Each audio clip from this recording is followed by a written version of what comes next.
Hello and welcome to the Film Pulse podcast. This is episode number 386. My name's Adam Patterson. With me today, we've got Kevin Rexall. Hey, Kevin. Hey, hi. How you feeling? Yeah, I'm all right. Better. Yeah. Better. Definitely better. Definitely better. This week on the show, we're going to be taking a look at the Netflix thriller His House, along with someone we're watching on the watch list and going over this week's new releases on VOD and Blu-ray. Thank you so much for joining us this week. Please remember to review us on iTunes if you get a moment. That would be super helpful. Now, I know that this is not a political podcast. Some of you may be having some election fatigue, but we're recording this on Sunday, and I just felt like I had to acknowledge the historic win for President-elect Joe Biden and Vice President-elect Kamala Harris. I just had to briefly talk about it because I'm just throw it out there. I'm just so in case you haven't heard. I mean, I feel like this is like the first time I just feel this giant weight lifted off my shoulders. It just feels good, you know. It just feels good. It does feel better. Still not good, but better. I feel like we're a little starting. bit of a relief. Yeah. The last 4 years have been so challenging for so many of us as this fascist tyrant held the highest level of office, emboldening these racist, xenophobic, ignorant people. But thankfully, democracy has prevailed, and the majority of people have decided that it's time to wake up from this horrible nightmare that we're in. So I think that it's time that we start healing as a nation and start to, I think that it's interesting that his, a lot of the stuff that he's been saying here in recent days has been all about like unifying the country and bringing us back together and stuff. And I think that that's really great. And I think that, he will succeed. I think that he'll be a good president. But also, I think that we deserve to gloat a little bit. I think we deserve to enjoy watching Trump and his awful family and his cronies squirm a little bit. Mm-hmm. So I got to say that I'm really enjoying that part of it too. Yeah, I just remembered Total Landscaping. Total 4 seasons, Total Landscaping. Oh man! I mean, like, just incredible scenes. Just incredible scenes. I don't know if 4 seasons Total Landscaping t-shirts exist, but I want one. I did see that someone made one, and it says that, and then it's on the left of it is a picture of Gritty driving a riding lawnmower. Oh man, that's amazing. Yeah. How did you feel about PA? You're a PA resident. I'm a former PA resident. You're a PA voter. How did you feel about it all coming down to your home state, my home state? I'm happy. I'm happy. Yeah, you sound thrilled. You sound ecstatic. I'm so excited. It's still awful with the pandemic and everything. So like, I was pretty excited yesterday. And like I said, it's better, but it's still awful. You know what I mean? So. Yeah, I mean, especially because... I'm not trying to get too excited. I mean, especially because we're recording this on November 8th, so we still have several months of Trump before the inauguration. Yeah. So we're going to have to stick it out for a little while longer before anything can be done. Unfortunately. Yeah. And plus, pandemic is just like the number of cases is fucking insane. Oh yeah. Record numbers of cases. It's horrific. And it's funny because it just seems like so many businesses and things were just like, you know what, forget it. We're done. We're just done. We failed. Yeah. We failed at containing this COVID thing. So we're going to go out swinging. We're going to stay open. Exactly. And that's where I'm currently at. Because I'm just like I'm at work all the time. Yeah, I mean, but that's the funny thing is like your work was closed for several months. You were at home, but it's worse now, and yet you're still Hmm. forced to go in. So, what has changed? Where they're like, okay, well, Well, it's worse now than it was, but we're still going to make you go in. yeah, it's like every every day waking up is Russian roulette. That's what it feels like. But it's not only is it like is it going to be a bullet in the chamber? It's that's spread across 10 hours because I have to work 10-hour days. Yeah, that's awful. Just awful. All right. Well, keeping with sort of social commentary, I believe that our movie this week has a fair share of social commentary in it. And while Hmm. it is a British film, I think that the messaging can be easily translated to pretty much any country, including the Yeah. U.S. We're talking about His House. This is directed by Remi Weekes. I have a synopsis here. A refugee couple makes a harrowing escape from war-torn South Sudan, but then they struggle to adjust to their new life in an English town that has an evil lurking beneath the surface. This stars Sope Dirisu and Wunmi Masaku, who if you're watching the show Lovecraft Country on HBO, she's one of the main characters in that show, and she is incredible in that show. And she does a really good job in this movie as well. Really, really, Correct. really great performance by her and her co-star Sope Dirisu. They play the husband and wife couple who the film opens with them in like a refugee detention center type place, and they find out that they got accepted to get out of the detention center and put into this horrific like government run housing thing.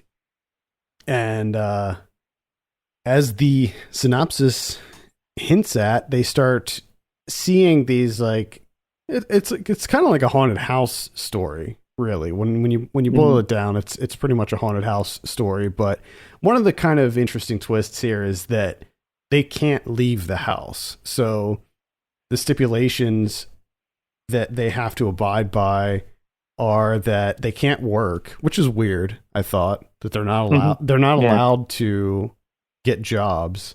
They have to stay in the house that was given to them. So they're basically trapped there, and they're making I believe it was like £75 a week for like food and clothing and stuff, which is nothing.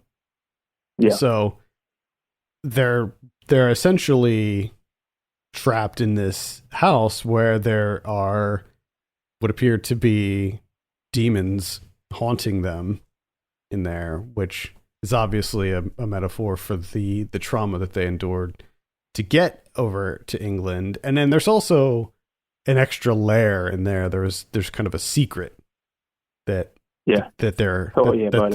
that they're holding that comes back. And I don't want to spoil it because this is a movie that is relatively new. It just hit Netflix on the 30th of October. So, Kevin, what were your initial impressions of His House? It's difficult because I feel like that revelation, that secret, is by far the most interesting thing about this movie. It's something that I did not see coming whatsoever, and the way that it's handled, the execution of it, just took this movie to a different level. Because up until that point, for me, I thought that this was a decent enough like haunted house type movie. It was interesting enough. It was different enough, but to me, it wasn't drastically different from much of what I've seen Mm-hmm. from that type of genre. Outside of the characters, their background and the social commentary that's tied in there. But that revelation, that change, completely flips this movie into something completely different, which just it took me by surprise. I did not see it coming, and it just like completely derailed me, discombobulated where I was, and the way that I saw these characters. You know what I mean? Like it completely changes everything. Mm-hmm. And I thought it was an absolutely bold move. Yeah. And the the only thing that got me, which this happens in a lot of movies, and I think it's just like a creative choice.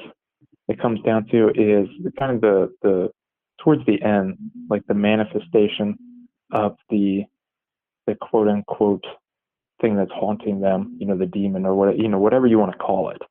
Like the character design of that, I thought was a letdown. But that's about it. I actually liked the character design. It was funny when I was watching this, and I guess my initial thoughts about like Lovecraft Country and the connection there was obviously one of the lead actors being in Lovecraft Country. But then as the film progressed, I was just seeing what felt like more similarities to that. Especially there's this one specific episode of Lovecraft Country that feels really similar to this movie. Yeah. But I thought that it was really intensely creepy. Like to me, this might have been maybe the scariest movie I've seen this year, and I've seen a lot of horror movies this year. I agree with you. I found it deeply unsettling. There are jump scares in this. I would say that they are earned jump scares. Like in a lot of movies that have tons of jump scares, a lot of them are just like they're like false. There's like the cat jumping out of the cupboard or whatever. And the jump scares in this movie, there's not a ton of them. It's not like chock full, like just overwhelming you with jump scares. But I think that the adherence to the very creepy atmosphere enhances those moments when it happens. I mean, especially like there's like the scene when you see all the people through the wall. So like this house that they're in is so dilapidated and it's essentially just falling apart. Like the wiring is bad. There's like holes in the wall. There's vermin. There's all this stuff. And as it progresses and gets worse and worse, you start to see people through the holes in the wall. And I thought that was just so intensely creepy. And then there's this one scene, I think it's fairly early on when he's, messing around with the holes in the wall and like pulling out all the wires and stuff, and you see this like this figure with this like twisted face right behind him, and just that got me.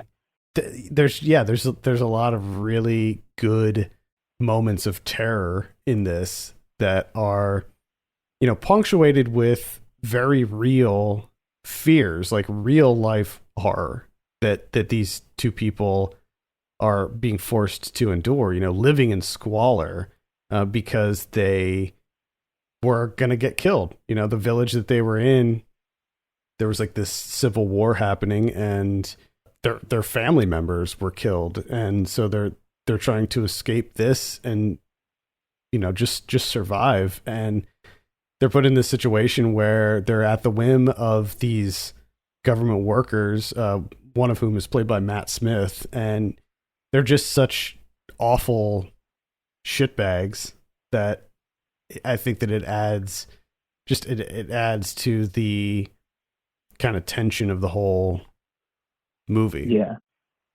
and I think that's a good part of it too.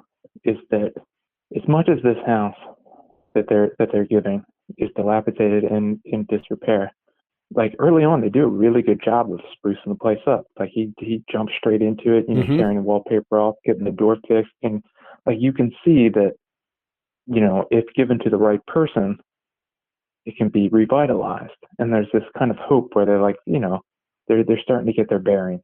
They're starting to go out more into the community, and the good things are happening to them, and you're rooting for them. And then it all just kind of slowly starts to just degrade and kind of rots away. They don't even have really electricity in this house. Like they're put in this house and the lights don't even work. Now, yeah, and you can't have candles. No candles. Yeah, they're not allowed to have any candles, but then the lights don't work. I'm wondering what the bathroom situation was in this house, because I don't think they ever showed the bathroom, but I bet it was. No, I bet it's awful. I bet it was really bad. It's terrible. I'd like to think, now I could be wrong, I could be very naive, but I'd like to think the real houses, like the real government housing that's given to refugees, is a little bit better than this. I'd like to think that. I You can go ahead and think that, but I have a feeling that they're not. I mean, this wouldn't even this house wasn't even up to code. Like it, of course, things could be different over in the UK. Tons of houses are not up to code. Yeah, it's true. Pretty pretty much any house built before like the 80s is probably not up to code. And I've seen my fair share of like kind of scummy apartment complexes too. Yeah, and that's with people, landlords that don't care. This is the government that's just like, we don't really want you here anyways. We're not going to do anything. Right. They're going to just do the bare minimum so they don't have any blood on their hands, but they're not actually going to set these people up for success. It almost seems like when governments deal with refugee situations that they don't, of course they don't really care. They don't want these people to thrive.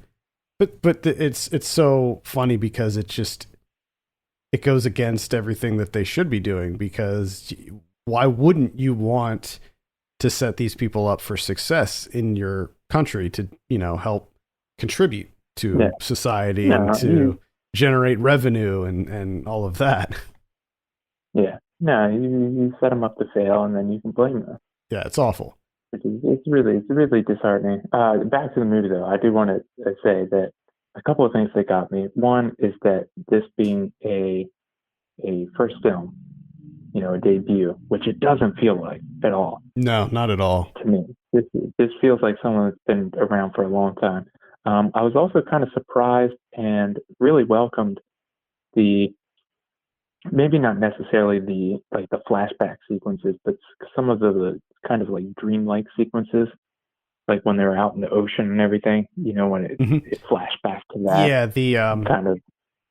There's this really amazing sequence where they're at the dinner table and the two of them are eating, and the camera just starts to pull back and you see that it's just him sitting at the dinner table, and it keeps pulling back and you see that all of a sudden like the wall's broken off and he's like out in the middle of the ocean sitting at this dinner table with in this like little chunk of the house. And that sequence just visually was really sort of arresting, that moment. So yeah, I completely agree. I think that a lot of the sort of dreamlike or like nightmare sequences looked really good. And then there's this scene when like all of these dead bodies are like coming up out of the ocean and grabbing at him and stuff. I thought all of that looked really pretty incredible. Yeah, I did. Yeah, I really appreciated all that stuff. That's why, when it started getting into that territory, and even some of the like the well-worn things that you see in the haunted house movies, like the people that were kind of closing in on Bull, like in the living room area, and when he would turn off the light and turn the light back on, the switch between that, I thought was fantastic. Yeah, it's just visually, there's a lot of stuff going on in this movie that I was really into. And then also too, just the performances from the two, Sope and Wunmi. Like, I thought that they were absolutely fantastic and really kind of drove this movie. I agree. I thought that, I don't know if it was now. Yeah, to be clear, I thought that both performances were really incredible, but I thought that the character work was a little underwhelming, like the actual characters themselves, especially Bull. His character felt just a little, I think he was just too reserved, maybe, where I wanted a little bit more out of that character. And I think I really enjoyed his character. I don't know I can't really quite put my finger on it, but I just found it to be a bit lacking. And maybe it has more to do with like just the plot in and of itself, and feeling like there's this like little bit of a second act lull where it felt like it maybe wasn't moving fast enough, or there wasn't enough going on. But I don't know. I started to feel it drag a little bit in the second act, but I thought it recovered. And overall, I just want to reiterate that as far as horror movies, 2020 horror movies go, I think this is one of my top ones by far. Yeah. And I'm really like, I wasn't really sure. I didn't know a whole lot about this movie. I knew enough to be like, okay, yeah, like it was on my radar and I was interested in it. And I knew that it was about a refugee couple in a house, and that's really all I knew. I suspected that it was going to be a haunted house movie, but I wasn't quite sure where they're going to go with it. So I really like haunted house movies too, just in general. And not only it being a haunted house movie, but the tie-in of like the folklore, like the Sudanese folklore of the Apeth that's like followed them there. I thought was really, really interesting. And then, of course, the secret that gets uncovered and kind of, upends everything. It to me, it all worked very, very well. Just different enough. You know what I mean? Like it's a pretty standard haunted house movie in terms of like the scares, not necessarily like the social commentary or anything. Right. But the way that they twist it, I thought worked really, really well. I definitely recommend checking this out. And it's on Netflix, so it should be a no-brainer to check this one out. It's very, very powerful, very scary. Yeah, where are you going? You're not going anywhere. Hopefully not. Fire it up. Yeah, please don't. Stop going places. All right, that's His House. Let's go ahead and give it a score. Kevin, what are you going to give it out of 10? This is a tough one. I think I'm like 7 or an 8. Maybe it's 7.5, I guess. I'll split the difference. I'm at like a 7.5 on this one too. 7.5. Somewhere around there. Yeah. Really, really solid. All right, let's talk about some of what we've been watching. I guess I'll kick it off this week. I saw a while ago. We didn't do a watch list last week because of the Halloween special, so I don't have that much to go over anyway. I saw Borat subsequent movie film. This is on Amazon Prime, so if you haven't checked this out yet, it is available on Amazon Prime. It's directed by Jason Walliner. And I mean, if you're familiar with Borat, if you saw the first Borat and you liked it and you thought it was funny, then give this one a look because it's really funny. It's the chock full of that social satire, and it's very relevant because a lot of it deals with Trump and a lot of it deals with the election and COVID. I was actually kind of surprised at how quickly they were able to turn this around because a good deal of it takes place during COVID. And there's this one scene when he ends up staying with these guys who live in this cabin, and they're all like COVID deniers, and they're like big Trumper people, and he like becomes friends with them. It was kind of hard. Like in the first one, it was really easy to sort of tell the scripted moments compared to the real life hidden camera style stuff. In this one, it was a little bit more. The lines were a little bit more blurred. I think a lot of it felt like the people who we were supposed to be laughing at were kind of in on the joke. Like there were just too many things in this where you're just like, there's no way this person doesn't know that this is a bit, right? Like they go. Yeah. I mean, the plot line here is that Kazakhstan sends Borat back to America in order to present a gift to the president. But it turns out that Borat's daughter, the gift was a monkey. And it turns out that Borat's daughter sneaks into the monkey's crate and gets shipped over to America with the monkey. And she eats the monkey on the way. And they change their plan to present the daughter to Mike Pence. And he's going to gift the daughter to Mike Pence.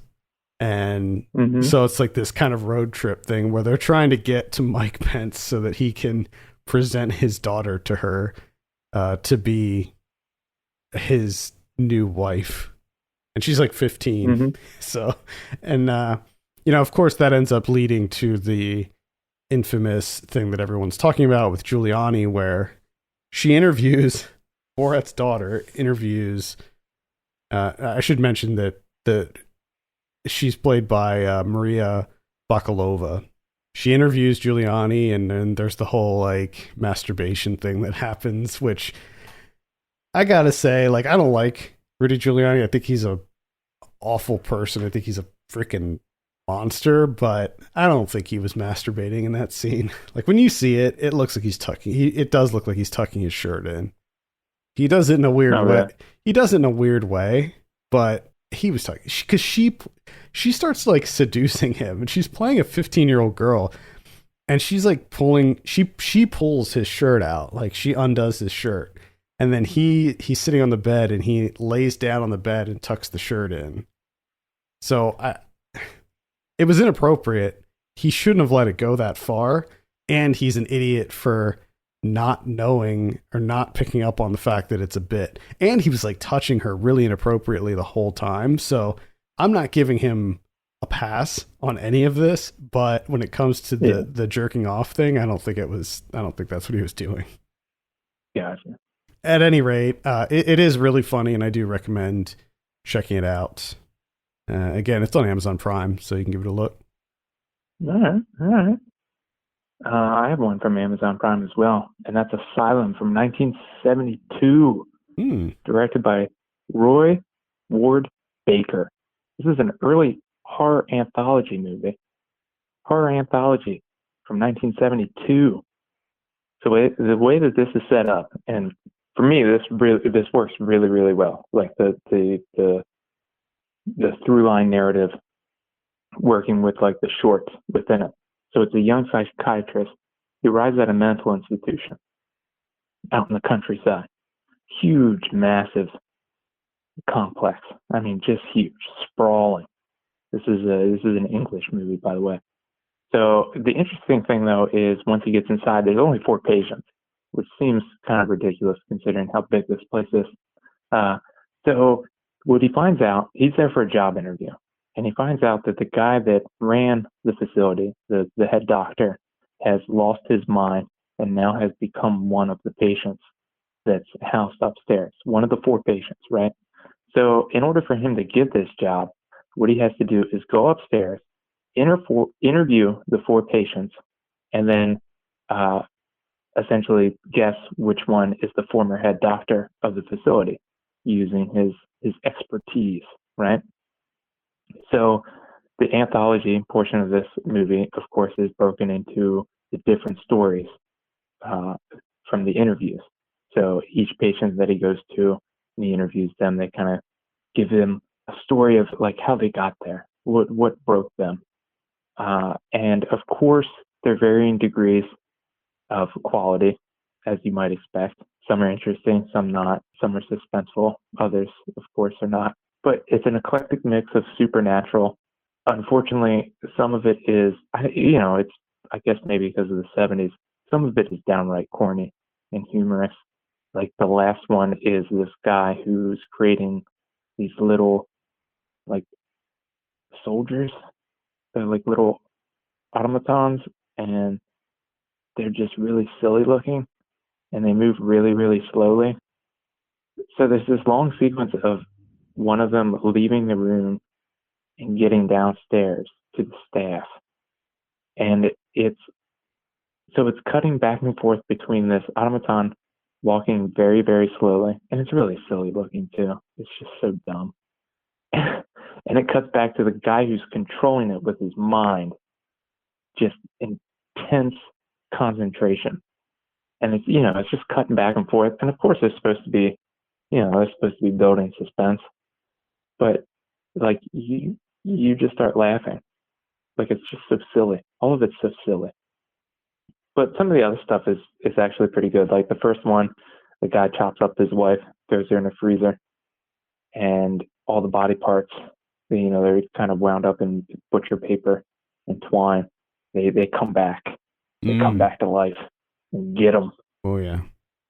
And it has a young Charlotte Rampling, which made me realize that I've seen a ton of her movies, but this might be the first one that I've seen that where she's actually like young in a movie. Did you see The Night Porter? No, I did not. I think that was like one of the ones that sort of broke her out. Yeah, I think that is probably her biggest movie from back then. When did this? This is she. When did this one come out again? This is 1972. She Okay, plays one of the patients. So she has a little story in there. got it. Got it. All right, It's decent. it is. Decent. Seems like a decent little horror anthology. I The saw. ending. Sorry, go ahead. I was just going to say that I enjoyed the ending. I was kind of surprised by the ending, how they finished it up. They wrapped it up. Very nice. I saw Spiral. This is directed by Curtis David Harder. This is on Shudder. This is a Shudder original. It's a movie about this. It takes place in 1995, I believe, mid 90s, and it involves a same-sex couple who move into this quaint little town in order to get out of the big city, get out of the stress, relax a little bit.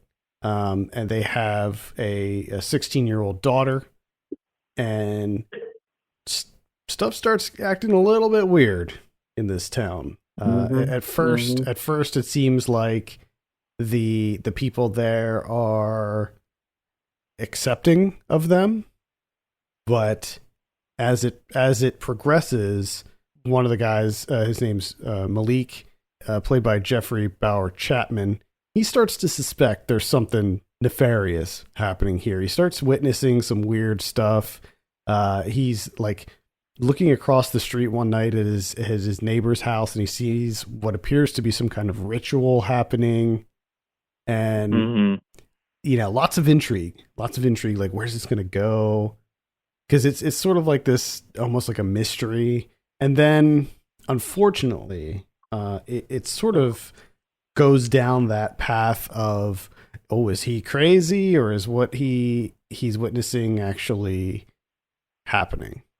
And I just found it to be a bit of a bummer. Like, I was really, really into this movie all the way up maybe until the final act, when all the big like revelations started to drop.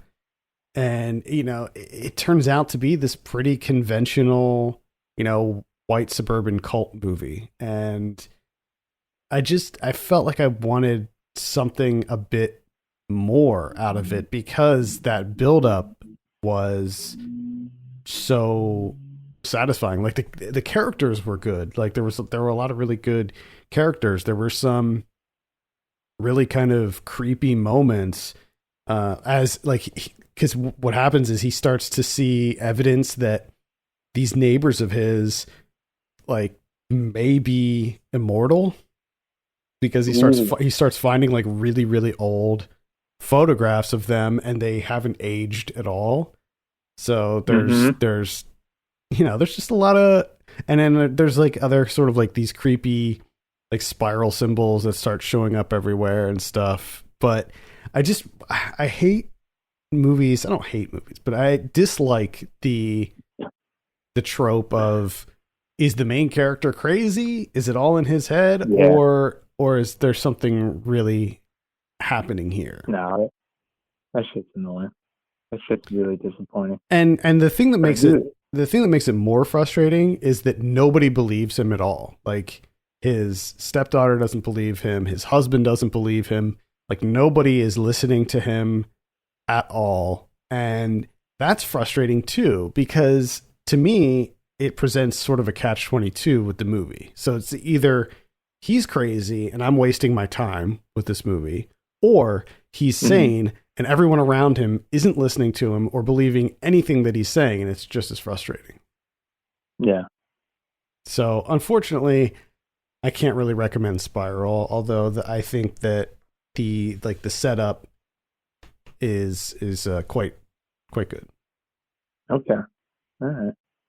I can recommend a mystery movie, and it's available on Hulu, and that is Disappearance at Clifton Hill from 2019, directed by Albert Shin. This is a Canadian film taking place in and around Niagara Falls. So it's starring Tuppence Middleton and Hannah Gross as sisters. And to me, it was pretty much a damn near perfect mystery. It's got your amateur sleuthing, which is phenomenal. Love it.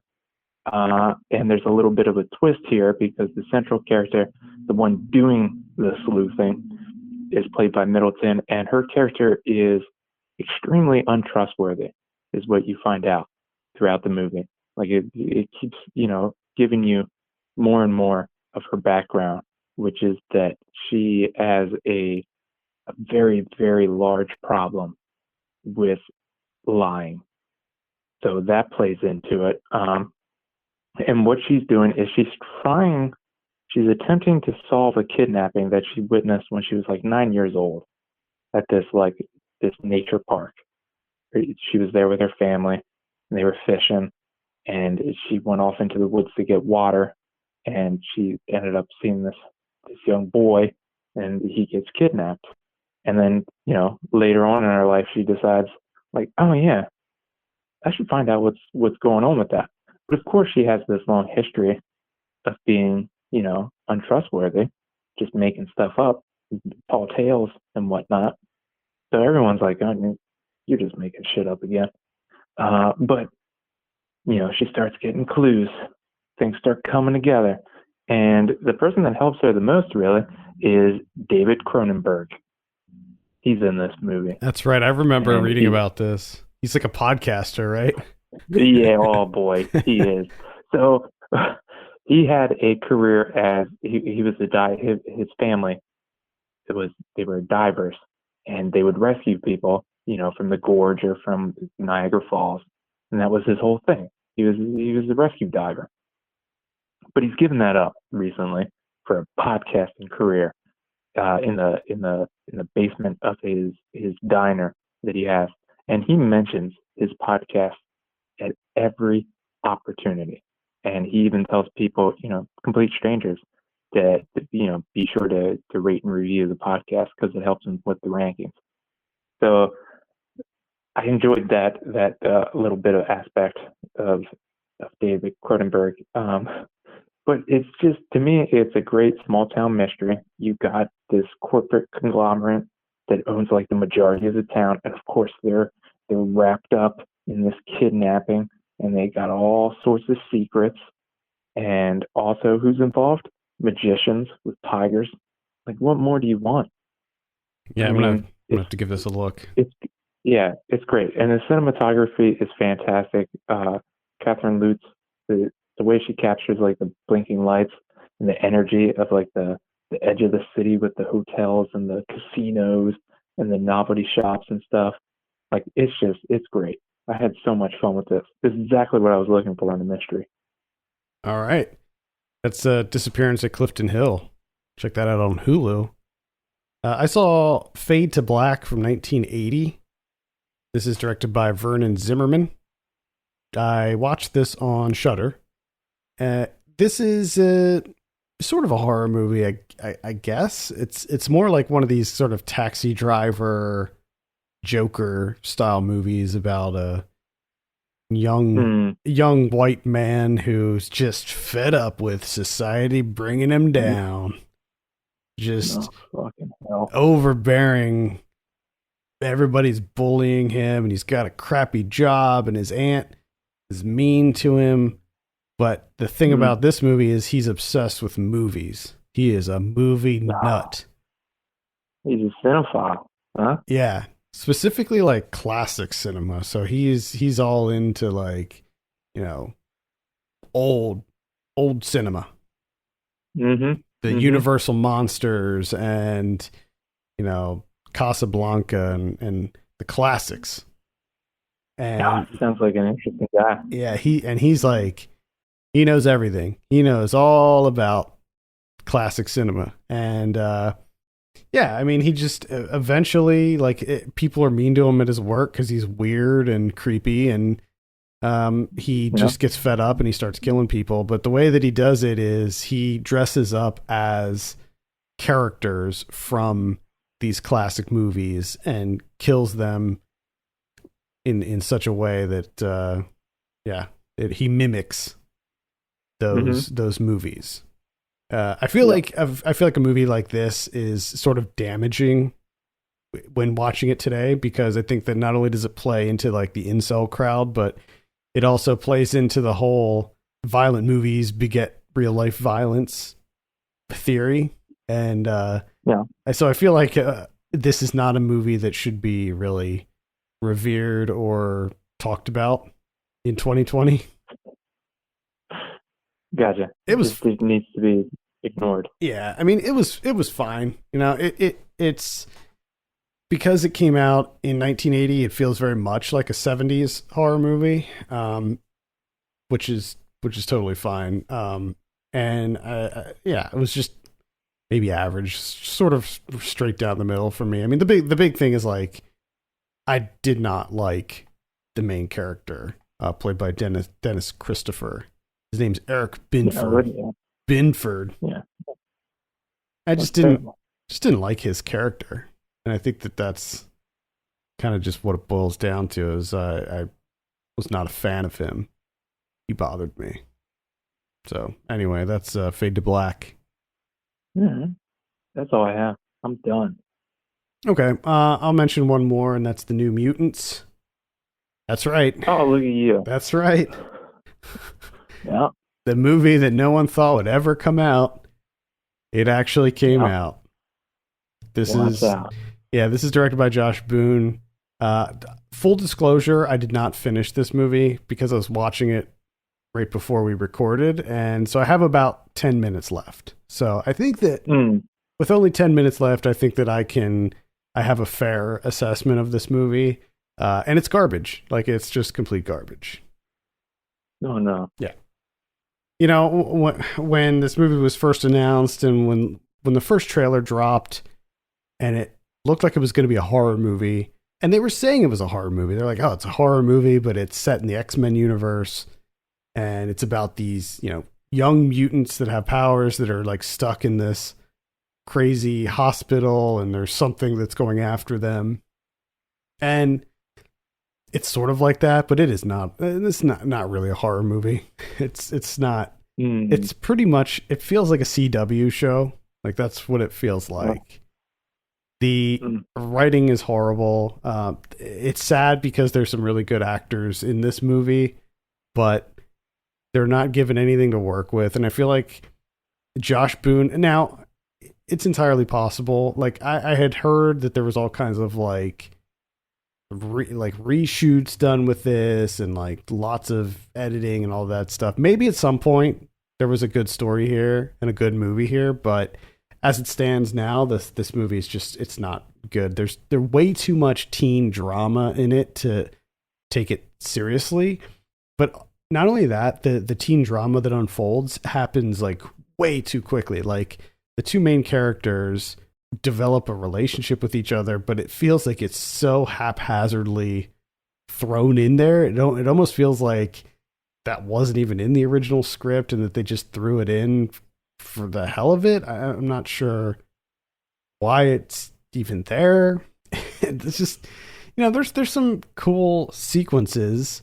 There's some cool powers being utilized, but none of it works on any level because the characters are so bland, and none of them are given quite enough time to actually develop them. I mean, they give each character a backstory, but it's not quite enough to develop any kind of attachment to these people. And like, it's absurd. Like, the story is absurd. Like, so you have a cast of 5 main characters. They're the only people in this hospital. Like, they're the only ones. There's no one else. So it's the 5 of them and 1 doctor, and that's it. Like, there's no orderlies, there's no other patients or anything like that. It's just this 6 people in this whole movie. And it's just that in and of itself feels really weird, and the dialogue is stilted. It's just none of it really works. Again, maybe at some point this was, a really cool horror movie, Yeah. X-Men horror movie, but the final product is absolutely not that, which is really disappointing because I think that I think they definitely had something here that for whatever reason, studio intervention or whatever, just like, I don't know if Disney, because I mean, I know that this movie was shot before the Disney, not merger, but acquisition of Fox. So I don't know if Disney had a hand in like re-editing it or I don't know what, but it's just not good. Well, I think also considering the fact that I think you've been waiting for like 8 years to see this. Yeah, it's been a long time, a really long time. Yeah, that's unfortunate. Yeah. Sorry that didn't work out for you. Well, I when it hit theaters, when they made the decision to release it in theaters, despite the pandemic, like I kind of knew, like I was like, oh yeah, this is not gonna. I can already tell that this is not going to be very good. Which is such an awful, evil move. Because, like, especially if you knew that it wasn't a good movie, like, yeah, I had the same sentiment about. Really want to. Yeah, I had the same sentiment about Tenet. Like, I didn't think that they should have released Tenet in theaters, and it didn't do well at all. Oh no, made no money at all, and then it didn't even. I don't even think it got released in New York and L.A. because all the theaters were closed in those two major markets, and then now it's coming out on VOD like December 13th or something, so we'll finally get to see it. Yeah, they did the same thing with Synchronic, the new Benson and Moorhead, and the two of them came out with they sent out a tweet that was basically like, don't go to the theater to see this movie. Yeah, it's not safe, don't go. Yeah, I mean, it was out of their control. Which is nice, and that's understandable. It's totally out of your control. But I feel like it's something different. Like it's like Tenet. I think everyone involved with that movie is like, hey, this is a good movie. Let's put it in theaters. I think with New Mutants, it's more messed up to be like, this isn't good. Let's throw it out there. Yeah, I mean, they had to know that it wasn't going to be received very well. So I don't know why they didn't just. I mean, you look at a movie like Mulan.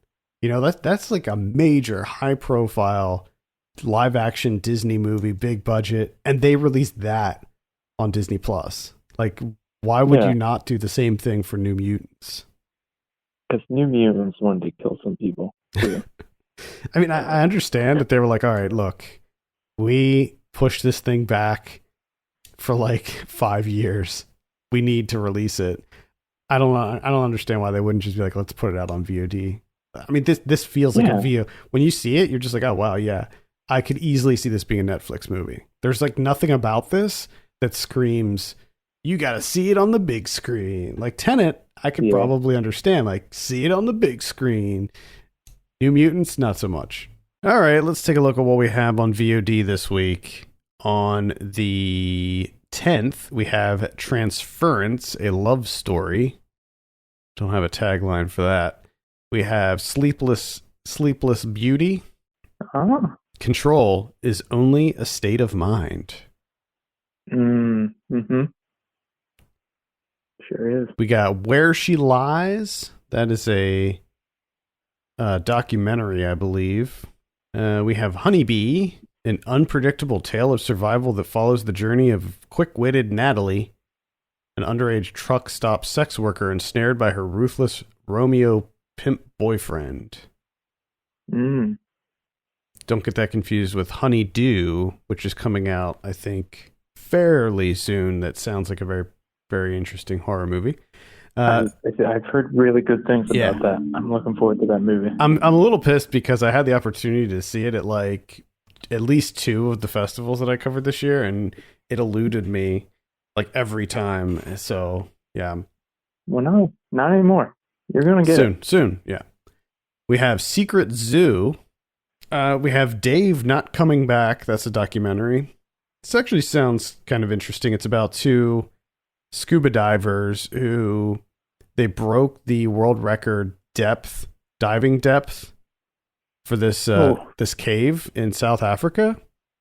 And when they went down there, they found a dead body, and they decided that they're going to go back down to recover the dead body, and one of them doesn't make it. Dave does not come back. Oh, no, it's 2 dead bodies.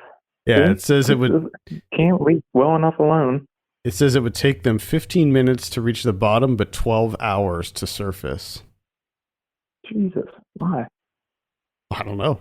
I have to watch the documentary to find out. It looks like it has a really strange tone to it. Like, it seems like it would be a really serious, kind of heart-wrenching story about this guy who died, trying to dive down and recover this body, but it seems like there's a lot more to it than that. No. And just the title, Dave Not Coming Back, is, I don't know. I think I'll give it a look, though. We have The Dark Divide, starring Deborah Messing and David Cross. What? It just sounds like you just made that up. You just fucking made that up. You're on some website. The tagline of this one is "Get lost, find yourself." And the poster's like a butterfly with some mountains in it and a forest. Oh boy, that sounds awful. We have Maybe Next Year, the true story of underdogs told by the underdogs. It's this is another documentary. It's the story of one of the most incredible football seasons in history, as experienced by the fans themselves. This might be about the Eagles. Yeah. The Eagles. The Eagles. Yeah. On the 11th, we have My Summer as a Goth. Sometimes you need to go to the dark side to see the light. Mm-hmm. I saw the trailer. Sure. When I got the email about this, I was like, I have to see this trailer. So I gave this trailer a look, and it looks so offensively bad. Like, it doesn't look like the people who wrote this movie have any idea, like, anything about goth culture. Like, it just seemed like maybe they saw something on, like, a picture of someone who is a goth on the internet and decided to write a movie about it. Interesting. They're just it's probably just all based on stereotypes. Yeah, it seems that way. Looks terrible. Cool. Also on the 11th, we have Coded Bias. This is another documentary that's about a facial recognition algorithms and different racial biases that are sort of inherently programmed into them and stuff. It looks interesting. On the 12th, we have Transhood on HBO. This is another documentary about young trans people. So these are kids going through transition. Gotcha. Following the lives of transgender youths ages 4, 7, 12, and 15. We have Divine Love. This is going to be a virtual theatrical release. True Love Shares, according to the poster. Takes place in the year 2027. Not too far off. Yep. I don't know if I mentioned that's on the 13th, and then also on the 13th we have Habitual, which looks like some kind of horror movie. We have Derelicts, which is another horror movie. We have Chick Fight, which is a comedy starring Malin Ackerman, Bella Thorne, and Alec Baldwin. Hit Like a Girl is the tagline for that one. So. Not clever. Yep. We have Echo Boomers. What? Echo Boomers. Don't get mad, get everything. This stars Patrick Schwarzenegger, Alex Pettyfer, and Michael Shannon. What? Echo Boomers. Echo Boomers. Holy shit.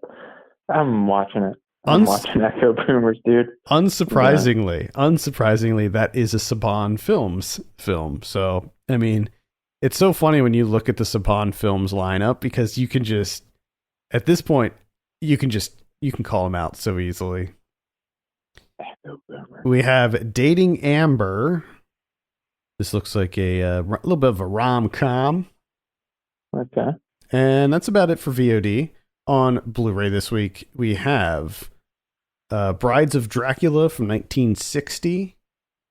It looks like there's a big Office box set that's coming out. It's the complete series. Did I tell you I rewatched the whole Office, U.S. Office series at the start of the quarantine? No, you don't. Oh, man. How'd that go? Oh, it was amazing. It was so good. Like, I don't know what it was. It was that's just the perfect thing to do during the quarantine. Just rewatch The Office from start to finish. And it was just like this comfort, this like just warm comfort going back through that show. I really loved it. Good. Bill and Ted Face the Music is coming out on Blu-ray. We have Amazon Women on the Moon from 1987. Play Misty for Me from 1971, starring Clint Eastwood. We've got a couple more Clint Eastwood titles here, including The Eiger Sanction from 1975 and The Beguiled from 1971. Beguiled. Girlfriends from 1978. War of the Colossal Beast from 1958. Tourist Trap from 1979. Love that movie. This is the uncut retro VHS packaging. It looks like it also comes with some kind of figure. It says figure. Interesting. I want to see that. That's been on the watch list for a while. It's so good. Get it. Yeah, I think you'll really like Tourist Trap.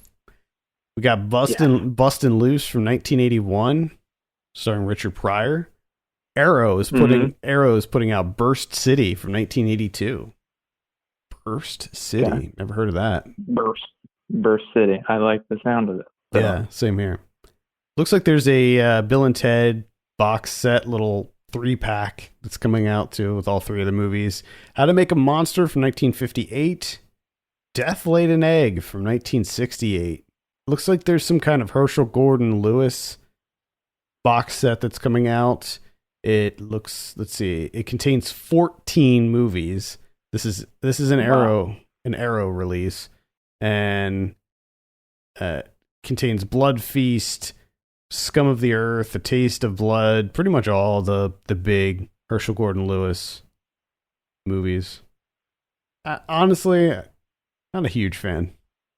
Like, I appreciate the work and the influence that he's had on the horror genre, but all of his movies, I just never liked him that much. Can't get into him. Yeah. Can't get into him. Looks like they're re-releasing the American Horror Project Volume 1. That came out like quite a while ago. It looks like it's on the list here again, so maybe they reprinted it. I'm not sure. Mortal from earlier, actually from last week rather. Mortal. You can check out our review for this up on the site. The Stooge from 1951, starring Dean Martin and Jerry Lewis. 7 Women for Satan from 1976. Guest House, starring, I think it's Pauly Shore. I almost said Tom Green. Same difference. Is it though? That's pretty much it. Mulan looks like it's coming out on some kind of 4K edition. Those other documentaries that I mentioned in the VOD section, Dave Not Coming Back and Where She Lies, are also coming out. That's pretty much it. Unless I'm mistaken, I don't see any Criterions coming out this week. So I think that's going to do it. That's it. Thank you so much for tuning in this week. If you have a moment, please consider reviewing us on iTunes. We would appreciate that very much. You can send us your questions and topics to podcast@filmpulse.net. You can follow us on Twitter @filmpulsenet and @filmpulsekevin. Until next week, my name is Adam Patterson for Kevin Rakestraw. This has been the Film Pulse Podcast.